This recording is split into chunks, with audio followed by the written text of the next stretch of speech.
Patuloy na surface trap, pagpapaulan pa rin sinutubang panig ng bansa ngayong araw. Mr. Liz, nagpaparamdam uli sa silangan sa Luzon. Sa Northern Luzon, Metro Manila at ilang karatig sa silangan ng Visayas at Mindanao nakakaranas ng kasalukuyang mga pagkulog at tagkilat at ilang mga moderate and some heavy rain showers. Nag-iingat lalo na sa hapon ang madalasang localized thunderstorms. At sa latest update para sa latest record ng ating ENSO sea surface temperature na natiling neutral at negative at 0.16 degrees Celsius.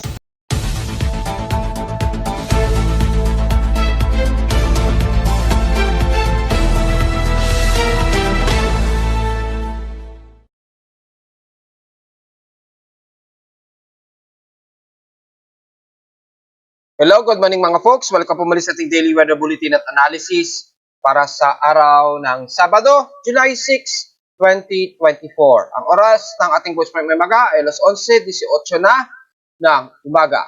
Patuloy pa rin tayo makakaranas sa mga kalat na pag-ulan, especially sa Southern Luzon, tinagpanig ng silangan ng ating bansa sa Luzon area at karatig ng Calabarzon area at Mimaropa dahil sa malawakan na surface trough na nagbubunsod din ng salubungan ng eastern list sa may bahagi hilaga silangan ng Luzon na nagbubunsod po ng mga kalat-kalat na pag-ulan at localized thunderstorms.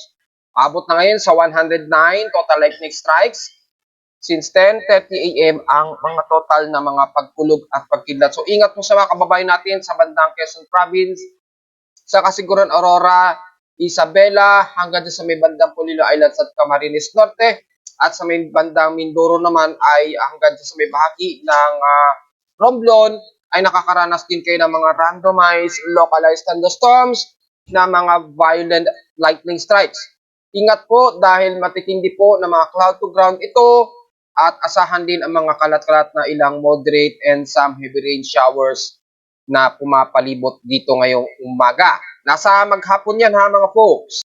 At pakikita natin sa ating Doppler's radar imagery mula sa data feed ni Pag-asa, kitang-kita po ang malawakan nito na bagamat mga light to moderate ang ilang bahagi, pero asahan ang moderate and some heavy rain showers, lalo na po sa may bahagi nga po na nasasakupan sa Kasiguran Aurora, Dinalungan, Dipakulaw, hanggang dito sa Baler, pababa ng Panukulan sa Polillo Island, and the rest ng Camarines Norte. Dito naman sa may bandang Southern Luzon area ay dito sa may Mindoro, sa Calapan, Puerto Galera, hanggang dito sa may bandang Gloria sa Mindoro ay kasalukuyan pong inuulan din patawid ng bandang Batangas.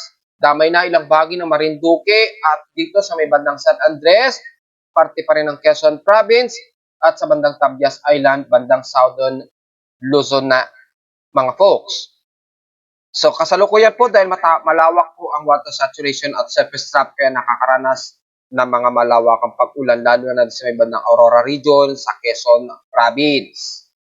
Sa lowest temperature na itala na aking weather station sa Caloocan, kaninang 2:53 AM nakapagtala kami ng lowest of 26.8 degrees Celsius. Kahapon nakapagtala kami ng comfortable at least na nasa 30.3 degrees Celsius ang pinakamataas na namin na temperatura. Nakapagtala nito ng pinakamalaki kahapon at 2:20 PM. So medyo comfortable po dahil gloomy nga po ang naging panahon natin. At asahan natin ngayon ganyan din ang sa temperatura ngayong araw. Bagamat may mga partly cloudy ang iiral ngayong araw ng Sabado. Ibig sabihin lamang ang heat index sa amin ay nasa 38.3 degrees Celsius lamang ang naitala sa amin kahapon. At sa PX Extremes in past 24 hours, ang apari pa rin ang nangunguna sa may pinamataas na temperatura at 35.4 degrees Celsius. Kaya na ating report ng mga nakarang araw ay asahan din sa mga extreme na Luzon, patuloy kayo makakaranas ng medyo mas mataas na temperatura at humid, lalo na sa may bandang silangan ng extreme na Luzon, lalo na meron tayong eastern list na bahagyang dumadaloy dito. So medyo magkakaroon ng mas mataas na accumulated na trough na magdudulot ng mga kalat-kalat na pag-ulan sa iba't ibang bahagi ng Luzon, lalo na sa silangan. Sa lowest temperature naman sa Baguio City ay nakapagtala ng lowest of 17 degrees Celsius na pinakamababa na yon na temperatura. At sa Inulan naman ang Butuan pa rin na may 78 millimeters, ang pinakamaraming ulan ang naibuhos.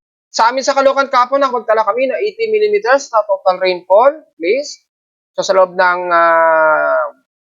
7 araw ay nasa total of 10.8 millimeters ang naging total rainfall sa amin so far. Pero for the month of July, so far naka 42.6 millimeter na kami na total rainfall. So medyo marami-rami na kagad sa unang linggo pa lamang ng July kahit papaano. Outside relative humidity, maabot ng 78% at wala namang nagbago since last hour. At katamtaman ang ating atmospheric pressure na nasa 1,008 hectopascals and steady ito since last hour. So anytime ay mataas ang ating localized thunderstorm forecast base dito sa ating barometer sa Caloocan. Hindi rin maganda ang ating air quality so far, 113 po na unhealthy sensitive po tayo at 40.42 micrograms per cubic meter ang ating particulate matter, 2.5. So magmas po tayo dahil mataas ang thermal inversion just in case. At ang ating high tide and low tide status ay kasalukuyang maximum high tide tayo. Inulit ko, 1.5 meters po ang lalim niyan o taas ng karagatan sa Pangpang ng Manila Bay. So delikado po sa mga maliligo lamang na mga kabataan. Pero sa mga mangingisda natin, good news yan dahil malalim-lalim po kahit sa Pangpang lamang kayo, malapit sa Pangpang, makakapag-pangisda tayo mga kababayan. Samantala, mayroong moderate itong si Taal Volcano. So, silipin muna natin yung status dito. Una, dito sa data feed ni PBox, kahapon, wala namang naitala na volcanic earthquakes at katamtaman, mababa ang kanyang SO2 emission at 2,517 tons a day since July 4, 2024 po. So, katamtaman lamang din ang pagsingaw nito. Pero kung sisilipin natin gamit ang Moody's ay so far moderate lamang at 30 megawatts lamang yung kanyang variable radiated power. So typically moderate lamang pero may consider natin na normal ito dahil mababa lamang yung kanyang VRP at 13 megawatts lang. The rest, wala naman tayong masyadong anomaly. Bagamat si Kanlaon ay patuloy pa rin daw na nagdigay-digasing. Pero kung titingnan natin sa infrared ng Moody's, makikita na medyo may magmatic inclusion kay Taal Volcano. So, take note po sa mga batang nating obserbahan natin yung behavior ni Taal Volcano dahil mukhang mataas yung temperatura sa pinakabunganga nito. So, posible ang mga phreatic eruptions pa rin anytime at maaaring magkaroon ng malawakang degassing just in case. Bagamat walang latest report mula kay PBox, pantayin muna natin sa mga kabatang natin lalo na sa mga malalapit sa paligid ni Taal Volcano. Kaya ngayon, so far wala tayong magiging komento at ilang areas ng bansa natin na mga active volcanoes. So wala naman tayong masyadong comment. Kay Bulusan, mukhang naka-shutdown ang data para kay mga Bulusan. So wala tayong comment, wala tayong idea para sa latest kay Bulusan. Since si Kanlaon naman ang mas agresibo ngayon at patuloy lamang ang pagdedegasing nito. So ingat mga folks. Sa ating almanak, sumikat ang haring araw kaninang 5:32 AM at inasanlulubog itong mamayang 6:29 PM. At dahil new moon tayo, wala tayong maire-report para sa moonrise and moonset. Samantala sa ating local weather outlook para ngayong Sabado hanggang bukas ng linggo, patuloy pa rin tayo makakaranas na mauulap na yung papurin at mga kalat-kalat na pag-ulan, lalo na sa hapon o sa gabi. Ganon din bukas ng linggo. So sa mga nagre-prepare na for enrollment, hanggat maaga ay ngayon pa lang ang simulan na ninyo na mag-enroll ng inyong mga chikiting. At sa mga kabataan natin na mag-e-enroll pa lamang, mas magandang mas maaga para hindi magsiksikan bago magkatapusan dahil alam naman ninyo mahirap po at siksikan po pagka aantayin nyo pa na magkatapusan pa bago tayo magsipag-enroll. At least maihanda na natin habang maaga pa ang pagprepara sa pagbubukas na naman ng pasukan.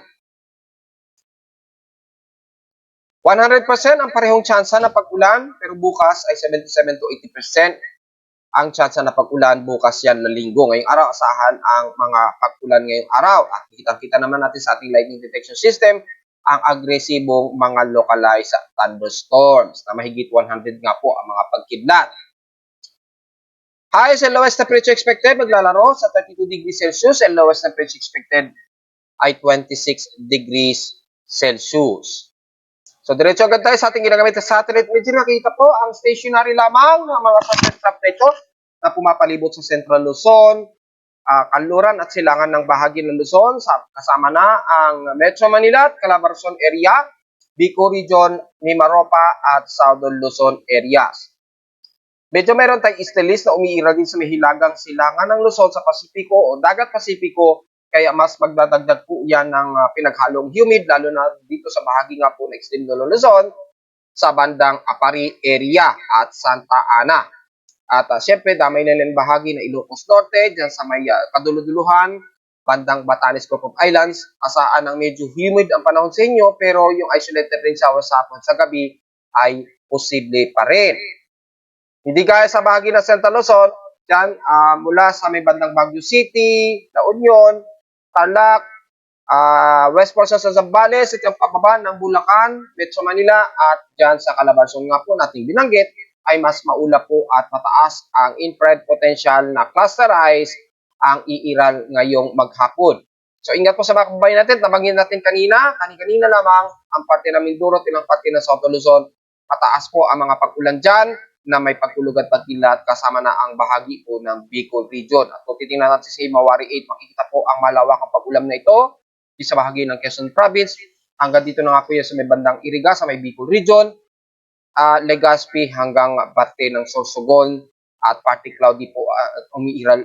Partly cloudy to mostly cloudy po umiiral dyan sa bahagi ng Sorsogon. So anytime ang pagbuso ng ulan, kabilang na ang Catanduanes Island na nakakaranas din ng mga pagtulog at pagkilat at scattered isolated rain showers. At mula sa bahagi nga po ng Masbate, nabanggit natin sa bahagi ng Marinduque Romblon na nakakaranas ng mga pag-ulan, ay ang bahagi po ng Visayas Region ay overcasting gloomy din tayo dyan. At mula sa silangan ng Eastern Visayas Region, nakakaranas din kayo ng mga isolated scattered rain showers and localized thunderstorms. Mula sa bahagi ng Borongan Eastern Samar, damay na ang bahagi ng Tacloban sa Leyte, pababa ng Baybay City hanggang Maasin. Sa Central Visayas naman, gloomy rin ang umiiral at isolated rain showers ang aasahang iiral. At mula sa may west portion sa Visayas, mula Panay Island, overcasting gloomy rin tayo dyan ha. So, may mga ilang portion sa probinsya na medyo sumisikat ang araw, pero asahan ang mga isolated rain showers pa rin maghapon. So magdala ng pananggalang sa ulan at ingat sa potential na biglaang pagbuhos ng malakas na ulan. Kasama na ang bahagi nandiyan sa may bandang Sipalay, sa Negros Oriental at Occidental, na pababa ng Dumaguete at bandang patawid ng Siquijor area. So medyo overcasting gloomy tayo dyan, kaya medyo random ang mga kalat-kalat na pag-ulan hanggang sa bahagi ng Cebu, Bohol at dito nga po sa papasok nga po ng bandang Ormoc area. Ingat po sa mga kababayan natin at especially sa may bahagi po ng Eastern Mindanao, mula Surigao del Norte hanggang yan sa pababa na yan ng bandang Caraga. Magiging maulap din po kayo dyan at asahan ng kalat-kalat ng ulan, pero mas humid po ang mararamdaman dito sa sentro ng Mindanao sa may bandang Bukidnon at ilang areas ng Sorsogon area. Bagamat partly tumusikaw din naman ang umiiral, asahan ang medyo katamtaman ng panahon dito sa may bandang Davao del Sur, kabilang na ang parte ng Compostela Valley, pababa niya ng Mati hanggang Gobernador Rosso. Pero mula General Santos City at Sarangani, despite na medyo humid tayo dyan, maaraw at medyo maalinsangan, may mga parte tumuslikaw din ang medyo iiral hanggang Cotabato at sa areas ng Maguindanao area or BARMM areas ng Marawi, papasok ng Osami City at Kapatagan. Bagamat katamtaman ay hindi maiwasan ng mga isolated rain showers and localized thunderstorms sa hapon o sa gabi. And the rest, dito sa may bahagi ng Zamboanga Peninsula, kasalukuy nakakaranas sila ng mga kalagkat na pag-ulan na may ilang moderate and some heavy rain showers po umiiral din sa may bandang Zamboanga del Sur, mula Mabuhay, Ontanga, Payao, Cabaslan, Ipil, all the way hanggang sa city ng Zamboanga at asahan din sa bahagi ng Basilan at Hulusulu na bagamat partly cloudy ang umiiral sa may Basilan, pero sa Hulusulu ay medyo mas katamtaman ang lagay ng panahon. Hindi rin may aalis ang forecast na at least 45% at chance na pag-ulan na iiral sa bahagi po ng Sulu So magdala na naman ng pananggalang hindi sa tindi sikat ng araw, kundi sa mga di inaasahang downpour ng pag-ulan na umiiral ngayon dito sa Zamboanga del Sur areas. Samantala sa latest status ng ating ENSO projections at sa ating latest output ng sea surface temperature since nitong June, ay kita natin sa ating latest output ay nasa 0.16 degrees Celsius na po ito. So, totally nanatiling inactive po ang ating sea surface temperature state. Yan. So, 0.16 degrees Celsius po nung huli para for the month of June 2024 natin. Nitong nakaraan kasi is 0.24 degrees Celsius. So, pumasok na siya since May as neutral state na siya o inactive state na siya. So, patuloy pa rin tayong nasa inactive state at inasahan pa rin natin na magsisimula o tatagal ito by August. At sa August ay dito unti-unti mararamdaman na natin ang mahinang La Nina. Tingnan natin kung magbabago pa yan next month. At titingnan natin sa susunod na ENSO projections for July 2024 kung tataas yan o mas bababa pa o magbabago pa yung projection nito. Dahil ito ay itong huling June 2024 po yung data nito. So for the month of July, antayin natin mag-update yan.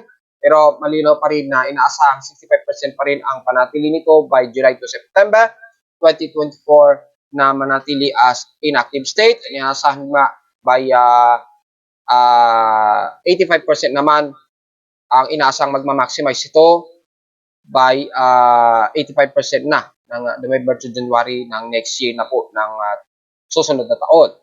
So yung 65% manatili pa rin or sa aking projections ay 60.20% or negative 0.51 degrees Celsius na maaaring pumasok sa mahinang La Nina na between August to September 2024 na po yan. So, tingnan natin kung mag-update for the month of July kung manatiling nasa 60.20% yung ating projection ng ENSO sea surface temperatures natin sa Eastern Pacific.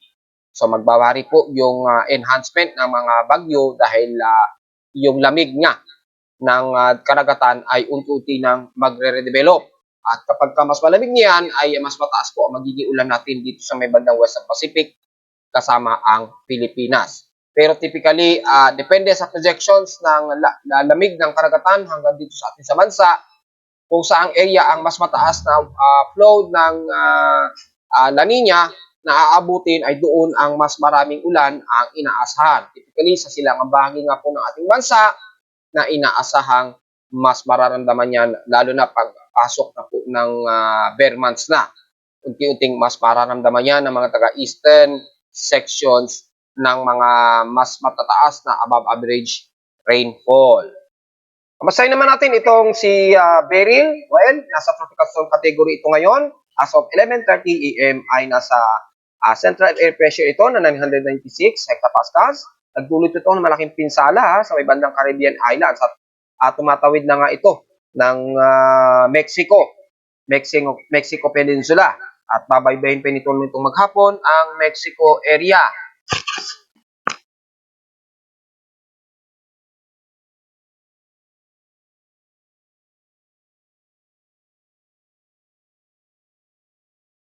At as of 11:30 AM ay may maximum wind speed ito, 1 minute average ito at 82 km per hour at bunsong umaabot na ng 102 km per hour.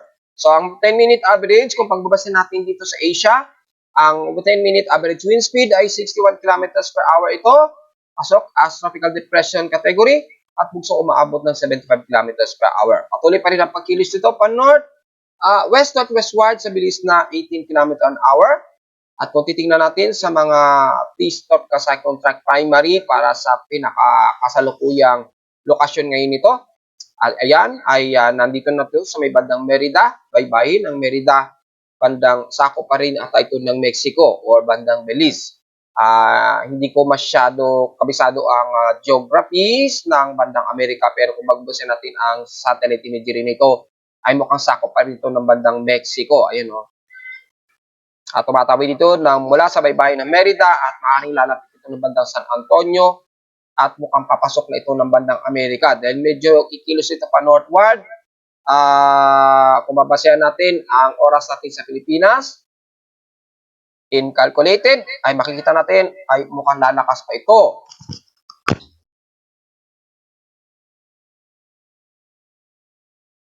So inaasahan by this whole weekend hanggang bukas ng Sunday ay babaybay pa ito ng bandang sakop pa rin na tayo ng Mexico at inaasahang lalapit ito ng bandang Houston na by Monday na po. According dito, oras ay 7 p.m. na raw ng gabi. So malayo-layo, mahaba-haba ang araw pa ang tatawirin ng bagyong ito. So sa mga Pilipino natin, bandang dito sa may bandang San Antonio, Houston, ay ingat po dahil by Sunday or Monday ay ng maghapon ay naasahang mag-a-arrive na ito sa inyo sa area ng San Antonio at Houston. So sakop nito ng bandang Amerika na ng pinaka-United States, US. At inaasahang pang-aabot ito ng by Wednesday, this coming weekdays. So ingat po sa mga kababayan natin. So medyo nabawasan yung lakas nito pero mukhang magre-regenerate ito pag lapit dito by Monday. Aabot pa ng Typhoon Category 1 according dito. So mag-handa pa rin at huwag maging makampante dahil habang tatawid dito ng karagatan mula dito sa Merida, itong si Hurricane Beryl ay magdudulot pa ng pag-enhance ng kanyang sirkulasyon. So hindi tayo makapagbigay na masyado ng mahabang detail dahil tayo ay focus lamang sa lagay ng panahon sa ating bansa sa Pilipinas. At least bibigyan lang tayo ng ilang details para kay Hurricane Beryl na nagbunsod nga po ng malakihang damage at malakas na pagbayo sa bahagi nga po ng Caribbean Islands maging sa Jamaican Peninsula. Samantala sa ating Tropical Cyclone Assessment Monitoring ay mula sa computer model sa natiling negative po tayo this weekend gaya ng aking report ng isang araw pa. Maaaring this coming weekdays ay inaasahan wala pa rin tayong mamomonitor pero dahil aktibo na yung ating intertropical convergence lines dahil sa mas mataas na Coriolis circulation. So may tiyempo na lamang para sa pagkawala o paghina ng high pressure area sa may south of Japan na posibleng magre-develop na ang mga circulation dito sa may bahagi ng silangan ng Mindanao sa labas ng ating Philippine Area of Responsibility.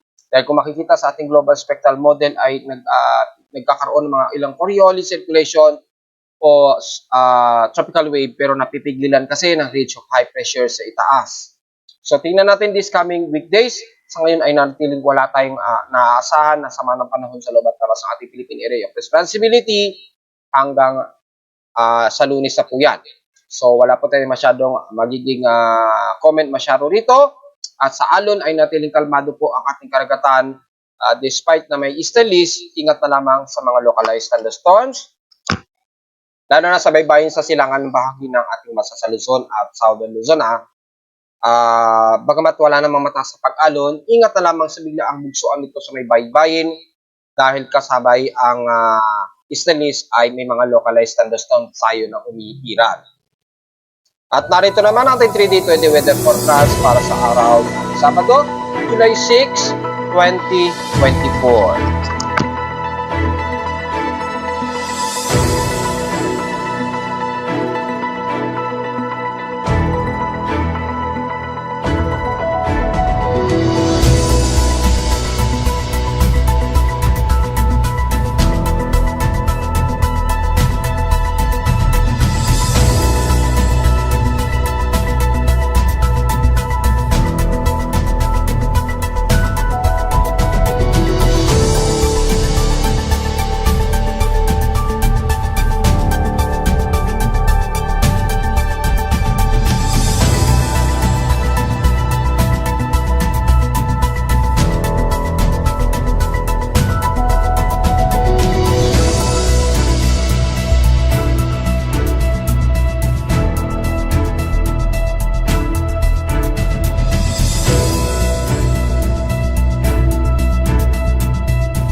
hanggang dito na lang po ating daily weather bulletin at analysis para sa araw ng Sabado, July 6, 2024. Huwag pong kalilimutan na mag-like, share, subscribe po sa ating YouTube channel at visit lamang anytime sa ating website na www.timoweather.com para sa mga detalye na gusto nyo malaman na hindi natin isama ngayong umaga sa ating report.